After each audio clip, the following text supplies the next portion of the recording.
the wind's a big issue again throughout the rest of the afternoon and evening. Let's show you a live look. In fact, you can see all across the state, boy, especially around eastern Arizona. Look at Safford, winds out of the west at 41 miles per hour. Similar story out towards Winslow. Bit breezy here. We'll continue to see off and on winds, again, as I mentioned, throughout the early part of the evening. Temps, hey, sitting at 89 degrees. Temps in the 80s. In fact, with that passing cold front, we cooled on down to around 82 degrees.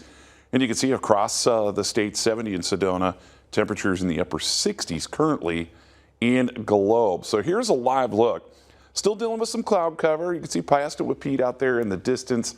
Piestewood Peak, excuse me. We're sitting at 92 degrees for a high today. That's 4 degrees below average, and we're going to stay fairly comfortable again for tomorrow. There's some lingering showers still falling, mainly as Virga out towards the Fountain Hills area.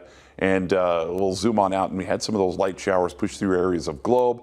But for the most part, that front is rolled on by and moving to the east around eastern Arizona. Will roll right along the border there of New Mexico and continue to bring some breezy conditions. All right, so one low passing north of us. We've got another one taking shape later on this week. Here's Wednesday into Thursday.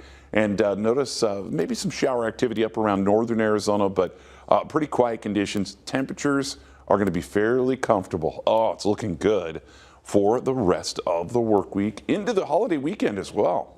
Temps tomorrow morning in the 70s. We're going to top out in the mid 90s in the afternoon. And that 7-day planner, how about 96 Wednesday, 98 on Thursday, and then Friday, Saturday to Sunday. Temps staying comfortable to start out that holiday weekend. How about a 94 on Saturday and 95 on Sunday? Enjoy. All right.